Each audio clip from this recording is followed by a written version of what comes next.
الحمدللہ رب العالمین، تمام تعریفیں اس پاک پروردگار کے لیے جو کائنات کا خالق ہے، جو کائنات کا رب ہے، جس نے کائنات کو خلق کیا۔ اذان محترم، وقت نہ لیتے ہوئے عرض خدمت کروں کہ یہ احتجاجی جلسہ وسیم رضوی کے خلاف مشہد مقدس میں کیا جا رہا ہے، اور ہم یہ چاہتے ہیں کہ یہ مشہد مقدس کی آواز پوری دنیا میں جائے، اور تاکہ پوری دنیا کو یہ معلوم ہو سکے کہ ہاں مشہد مقدس میں بھی وسیم رضوی کے خلاف احتجاجی جلسہ برگزار ہوا ہے۔ اذان محترم میں ایک لفظ کہتا ہوں اور پھر نعت پاک کے لیے میں دعوت دوں گا۔ جیسے ایک جملہ بہت خوبصورت جملہ ہے، جیسے پیغمبر اسلام اور کی بیٹی جناب فاطمہ زہرا سلام اللہ علیہا اور مولا کائنات سے بغض رکھنے والا مومن نہیں ہو سکتا ہے، ایسے ہی گستاخ رسول عاشق بطول و مولا کائنات نہیں ہو سکتا ہے۔ عزیزان محترم، ہم اس پر بے شمار لعنت بھیجتے ہیں، اور وہ لعنت کا مستحق ہے، اور پوری دنیا سے اس پر لعنت کی جا رہی ہے۔ اور ایسے انسان کو انسان کہنا بھی شاید میری نظر میں ٹھیک نہیں ہے، وہ اس وقت حیوان سے بدتر ہے، کیوں اس لیے کہ وہ گستاخ رسول ہے، اس نے قرآن مجید کی شان میں گستاخی کی ہے، اور جو قرآن مجید کی شان میں گستاخی کرے اور جو رسول کی شان میں گستاخی کرے وہ عاشق بطول نہیں ہو سکتا ہے۔ ہم مشہد مقدس سے یہ اعلان کرتے ہیں، اور امام رضا علیہ السلام کے دیار سے یہ اعلان کرتے ہیں کہ ایسے شخص کا جو قرآن مجید کی شان میں گستاخی کرنے والا ہو اور رسول کی شان میں گستاخی کرنے والا ہو، ایسے انسان کا مذہب شیعہ سے کوئی تعلق نہیں ہے، مذہب شیعہ سے کوئی رابطہ نہیں ہے۔ ہم ایسے انسان کو انسان نہیں کہتے بلکہ حیوان کہتے ہیں۔ آئیے اس جلسے کو آگے بڑھایا جائے، اور میں ملتمس ہوں جناب میثم عباس مظفر نگری سے وہ آئیں اور شان رسول بیان فرمائیں۔ ان کے استقبال میں صلوات بھیج دیں۔ محمد وآل محمد۔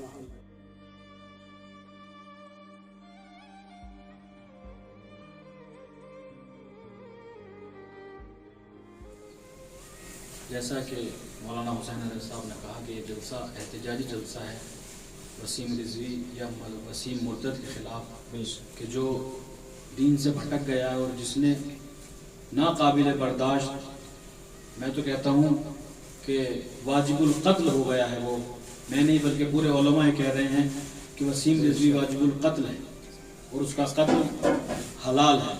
بس ایک مطلب اور ایک شعر نعت پاک کا، ایک صلوات پڑھیں محمد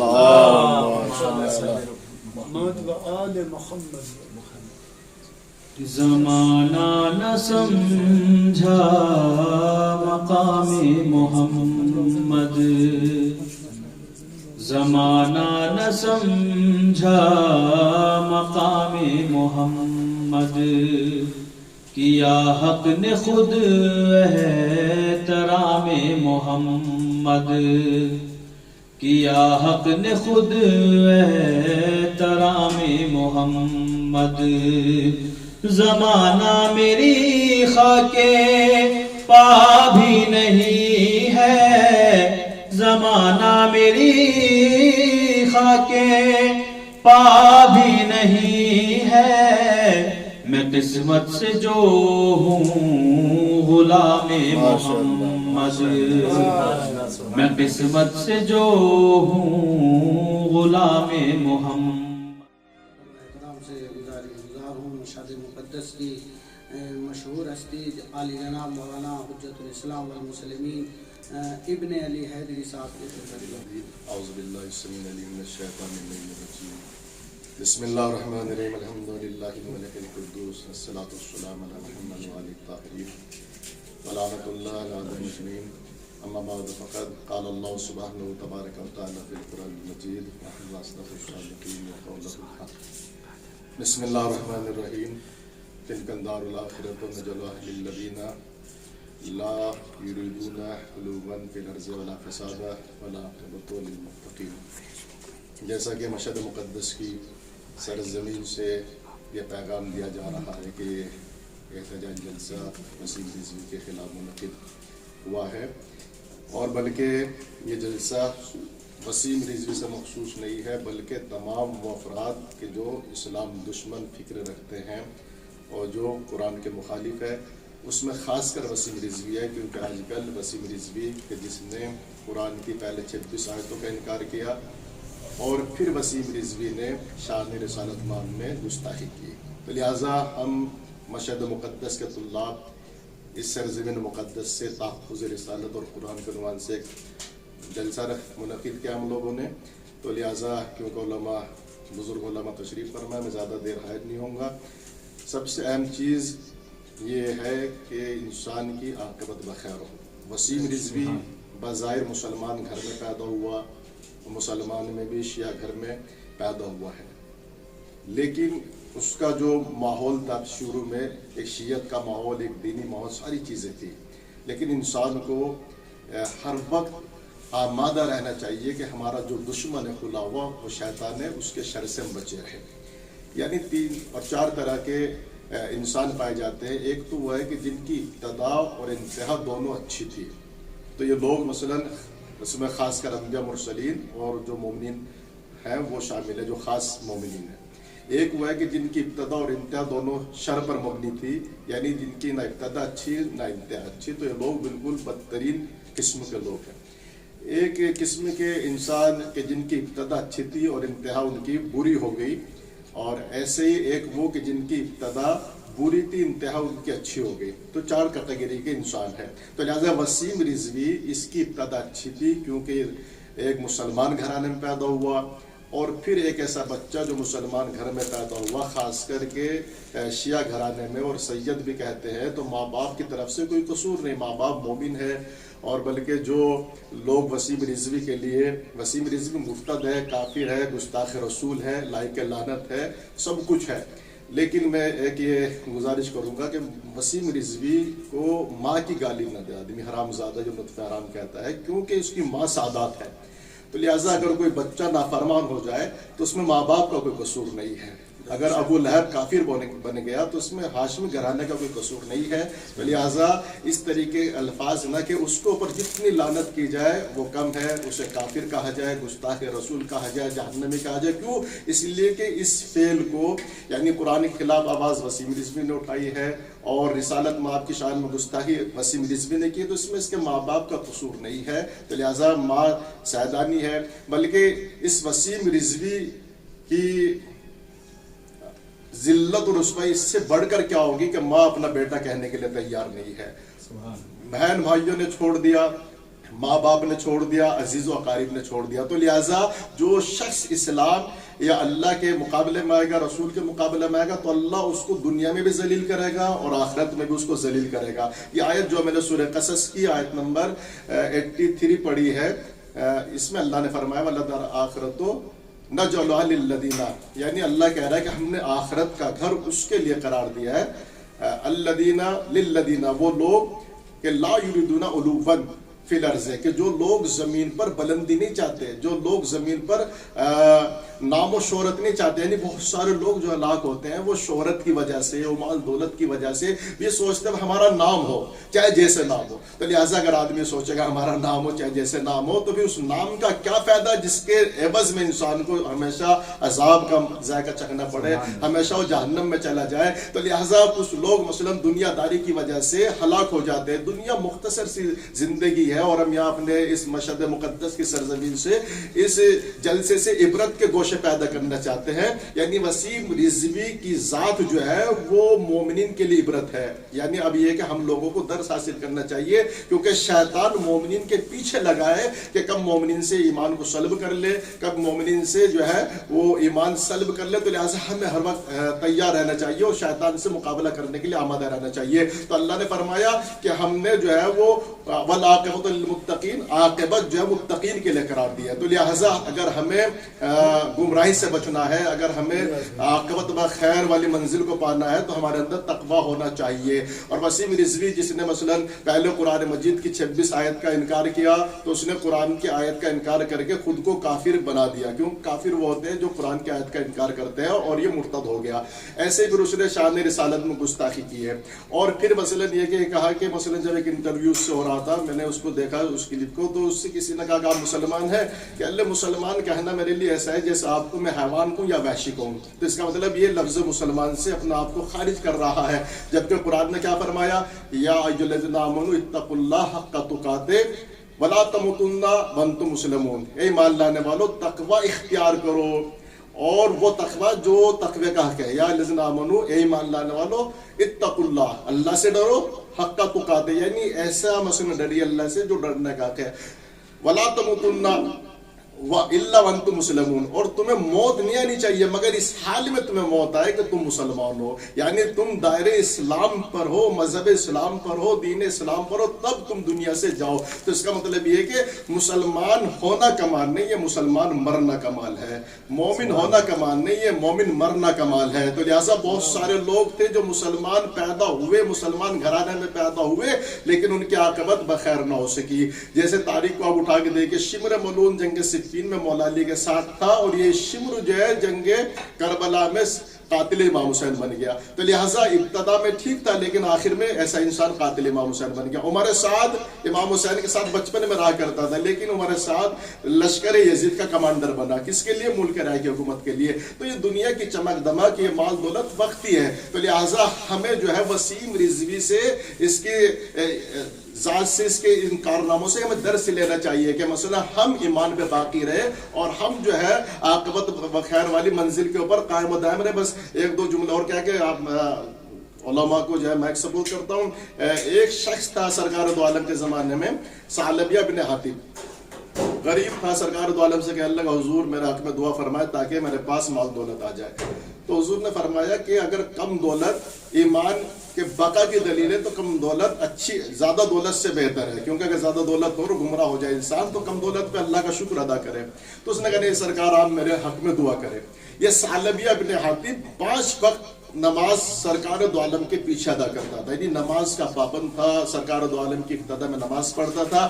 سرکار دو عالم نے جب اس کے حق میں دعا کی تو اس کو بہت مال ملا, بہت دولت ملی. اب جب مال و دولت ملی تو اپنا کاروبار میں اتنا بیزی اور مصروف ہو گیا کہ نماز پڑھنا چھوڑ دی, نماز جماعت میں شرکت کرنا چھوڑ دی, یہاں تک کہ جمعہ کی شرکت کرنا چھوڑ دی اس نے. سرکار دو عالم نے کہا کہ کہاں پر ہے وہ؟ کہا سرکار وہ تو اپنے کام میں کاروبار میں لگا ہوا ہے. تو پھر جب زکوٰۃ کی وصولی کی نوبت آئی اور سرکار دو عالم صلی اللہ علیہ وآلہ وسلم نے کچھ لوگوں کو بھیجا زکوٰۃ وصولی کے لیے, تو اس نے زکوٰۃ دینے سے انکار کر دیا, زکوٰۃ دینے سے انکار کر دیا اور مرتد ہو کے مرا. اب سوچئے صحابی رسول تھا اور مرتد ہو کے مر گیا. تو لہٰذا ایمان پہ باقی رہنا یہ سب سے اہم چیز ہے. تو اس نے ان جملوں کے ذریعے سرکار دو عالم کو جو گستاخی کی ہے, تو پیغمبر کو بھی حیثیت دی وسیم رضوی نے اور اللہ کو بھی حیثیت دی. اور اللہ نے قرآن میں سورہ احزاب میں فرمایا بسم اللہ الرحمن الرحیم, ان الذین یؤذون اللہ ورسولہ لعنهم اللہ فی الدنیا والآخرہ وأعد لهم عذابا مہینا. جو شخص بھی اللہ اور رسول کو اذیت دیتا ہے تو اللہ کی اس کے اوپر لعنت ہے, دنیا میں بھی لعنت ہے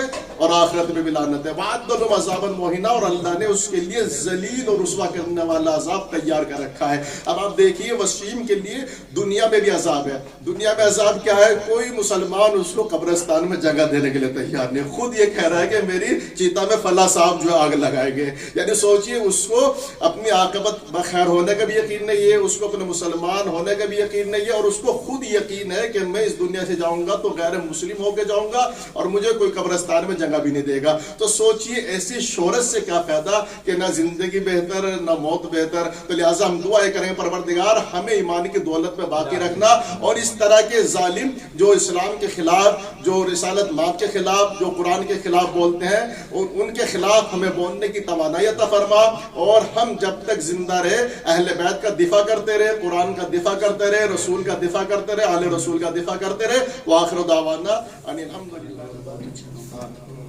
اشارہ کیا خدلا نے. اور ایک سوال یہ ہوتا ہے کہ آیا پوری دنیا سے اتنے علماء وسیم رضوی کے خلاف بول رہے ہیں, تو کیوں وسیم رضوی کے اوپر اثر کیوں نہیں ہو رہا؟ پوری دنیا سے آواز اٹھائی جا رہی ہے, لعنتیں کی جا رہی ہیں, تو پھر وسیم رضوی کے اوپر اثر کیوں نہیں ہو رہا ہے؟ تو یہ جملہ جو امام حسین نے کربلا میں ارشاد فرمایا تھا کہ میرا اثر ان پر اس لیے نہیں ہو رہا ہے کہ ان کے شکم اور ان کے پیٹ جو ہے حرام غذاؤں سے پر ہیں. اگر حرام غذاؤں سے اور حرام رزق سے ان کے پیٹ اور شکم پر نہ ہوتے تو پھر کہیں جا کر میری بات کا اثر ہوتا. تو آج وسیم رضوی کے اوپر علماء کی باتوں پر اثر اس لیے نہیں ہو رہا ہے کہ کل مولا کی بات پر اثر نہیں ہو رہا تھا, اور آج وسیم رضوی کا پیٹ جو ہے شکم میں ہے جو ہے مال حرام سے پر ہے, اوقاف سے, مال دولت اوقاف سے, جو پیسے اوقاف سے اس نے جمع کیے اس سے پر ہے. تو پھر ایک مولانا کی بات کا کہاں اثر ہوگا؟ آئیے اس جلسے کو آگے بڑھایا جائے. پھر میں ایک مشہد مقدس کی بہترین ہستی کو آپ کے حوالے کرتا ہوں. میری گزارش ہے علی جناب مولانا حجت الاسلام والمسلمین جناب ریاض حیدر نقوی صاحب سے, وہ آئیں اور اپنے بیان سے مومنین. اعوذ باللہ من الشیطان الرجیم, بسم اللہ الرحمن الرحیم. اللہم کل ولیک الحجت بن الحسن صلوات علیہ ولا آباء فی هذه الصاغ وفي كل صاغ وليا وحافظا وقائدا وناصرا ودليلا وعينا حتى تسكنه أرضك طمئنا وتمكن. خدایا زمانے کے امام کو جلد سے جلد بھیج دے. دنیا ظلم و ستم سے بھر چکی ہے. تو یہ تاریخ کا مسلم فیصلہ ہے. اگر ابتدا سے تاریخ کو دیکھا جائے, یہ تاریخی فیصلہ ہے. ہر دور میں قرآن کے مخالف کھڑے ہوئے, کیونکہ ابن بھائی نے سب کچھ بیان کر دیا. میں چاہتا تھا کہ موضوع کو بدل دوں, امام عصر کا بھی نام آ جائے اور اپنے پیغام کو سنا دوں, کیونکہ ابتدا اس پیغام سے اپنے زمانے کے امام کو پکارنا چاہیے, اس طرح سے کرنا چاہیے, کیونکہ ان کا دل خون ہے. کیوں ان کا دل خون نہ ہو؟ جب بقی جاتے ہیں تو مسمار قبروں کو دیکھتے ہیں. سامرا کا واقعہ دیکھا. اب پیغمبر کی شان میں گستاخیاں ہونے لگی. اس کے بعد قرآن کے اوپر حملہ ہونے لگا. یہ قرآن کے اوپر حملہ کوئی نیا نہیں. ہم وسیم کو کچھ نہیں سمجھتے, اس لیے نہیں سمجھتے ہیں کیونکہ ان کا حملہ ہم اتنا بڑا نہیں کرنا چاہتے ہیں کہ ان کا حملہ بڑا ہے, مگر ہاں یہ دین سے تو خارج ہو چکے یہ حملہ کر کے. ورنہ ان کی کوئی بساط قرآن کے سامنے کچھ نہیں ہے. قرآن کے سامنے ان کی بساط کچھ نہیں ہے. قرآن کو جلانے والے بھی پیدا ہوئے, قرآن کو نیزوں پہ اٹھانے والے بھی پیدا ہوئے, مگر خود مسمار ہو گئے. قرآن باقی رہا, قرآن باقی رہا. آج ان کا نام لینے والا کوئی نہیں ہے. خوارج کو دیکھ لو, کسی کو دیکھ لو, سب پیدا ہوئے, مگر جب قرآن کے سامنے آئے, قرآن سے ٹکرائے تو مسمار ہو گئے. کوئی قرآن پر نیا حملہ نہیں ہے. ایسے چھوٹے موٹے لوگ آیا کرتے ہیں چلے جاتے ہیں. یہ فقط اپنی نسلوں کو بتانے کے لیے, بھائی یہ نہ کہو مولانا نے کہا وہ فلاں سید کے وہاں پیدا ہوئے, تو یہ نہیں ہے. پیغمبر کے وہاں بھی لوگ پیدا ہوئے. میں بہت ہی بند لفظوں میں کہہ رہا ہوں، حتیٰ جناب نوح کا واقعہ کو دیکھ لو، وہاں بھی قرآن اعلان کر رہا ہے کہ تمہارے اہل میں سے نہیں ہے۔ تو لوگ تو آتے ہیں اور چلے جائیں گے، قرآن میں نہ ایک حرف بہا اور نہ گھٹا اور نہ گھٹے گا روز قیامت۔ اس کی ذمہ داری پروردگار نے قرآن کے اندر خود لے لی، کہا قرآن کو میں نے نازل کیا ہے، اس کی حفاظت کی ذمہ داری میرے اوپر ہے۔ اب وسیم آئے، کوئی بھی آئے، جتنے بھی وسیم آتے چلے جائیں، وعدہ اس پروردگار کا ہے، وعدہ اس پروردگار کا ہے کہ جو بھی آئے گا وہ ٹکرا کے چلا جائے گا، اس کی عاقبت خراب ہو جائے گی۔ ہم کس لیے آئے؟ ہم یہ بتانا چاہتے ہیں دنیا کو کہ ہم آئے ہیں، ہم دفاع اہل بیت کے لیے، دفاع رسول اللہ کے لیے، دفاع قرآن کے لیے آئے ہوئے ہیں۔ یہ بتانا چاہتے ہیں، یہ نہ سمجھنا اگر اس زمانے میں پیغمبر کے زمانے میں کوئی آیا، ابو جہل آئے، ابو لہب آئے، دیگر حضرات آئے، وقت کم ہے اس لیے مختصر سے تاریخ کا فقط دہرا دینا چاہتا ہوں تاریخ کو، سب کچھ آئے ٹکرا کے چلے گئے، قرآن نے ان کو کوسا مگر حاصل کچھ نہ ہوا۔ امام حسن کے زمانے میں یہی ہوا، حضرت امیر علیہ السلام کے زمانے میں یہی ہوا، حضرت امیر سے بھی ٹکرائے، امام حسن سے ٹکرائے، حسین مظلوم سے ٹکرائے، یزید ٹکرایا، ٹکرانے کے بعد نتیجہ کیا ہوا؟ آج حسین کی قبر باقی ہے۔ اسی طریقے سے رسول اللہ کا نام اور اس سے زیادہ بڑھتا چلا جائے گا۔ تم ٹکراؤ، اپنی ذات کو بتا دو، مگر رسول کا نام اونچا تھا، اونچا رہے گا۔ تمہاری ذات نیچی تھی اور نیچی ہو گئی۔ پوری تاریخ کا فیصلہ یہی۔ ایک منٹ کا وقت اور چاہتا ہوں بس۔ یاد رکھیے گا قرآن پہ بھی بہت سے حملے ہوئے، تاریخ میں بہت سے حملے ہوئے، کلپوں میں دیکھیں ابھی بھی ہو رہے ہیں۔ بعض کو میں نے دیکھا قرآن پہ بیٹھے ہوئے ہیں، قرآن پہ بیٹھے ہوئے کلپ دیکھی، تو یہ کیا ہوا؟ عذاب الہی ایک دن آئے گا اور تم کو نابود کر دے گا۔ قرآن روز قیامت تک باقی تھا، وہ باقی رہے گا، رسول کا نام بھی باقی رہے گا، اور تمہاری نہ عزت تھی، نہ رہے گی اور نہ باقی۔ ہم کس لیے آئے ہیں؟ کیونکہ امام زمانہ پردے غیبت میں، اب علماء کے اوپر یہ واجب ہو گیا ہے کہ دفاع رسول اللہ کے لیے اور دفاع قرآن کے لیے ہم آ کے یہ بتائیں، ورنہ ہم کچھ نہیں آئے۔ ہم فقط یہ بتانا چاہتے ہیں ہم حامی رسول اللہ ہیں، ہم حامی قرآن ہیں، حامی اہل بیت علیہ السلام۔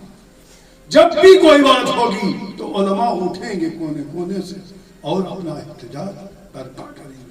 تو ہم کہتے ہیں تم نے قرآن کی مخالفت کر کے، رسول اللہ کی مخالفت کر کے تم دین سے بھی خارج ہو گئے، ایمان سے بھی خارج ہو گئے، اور تمہارا حش و نشر کہاں ہے جس کے لیے قرآن نے وعدہ کیا ہے تم کو جہنم کی آگ میں جلنا پڑے گا۔ میں اسی جملوں کے ساتھ اپنی بات کو تمام کر رہا ہوں۔ خدا بند عالم علماء کو اس سے زیادہ توفیق دے، اور جو بھی جس لباس میں رسول اللہ کی حمایت کر رہا ہو خدا اس کی توفیقات میں اضافہ کرے، اور اس مرتد کو خدا بند عالم قار جہنم میں جگہ دے۔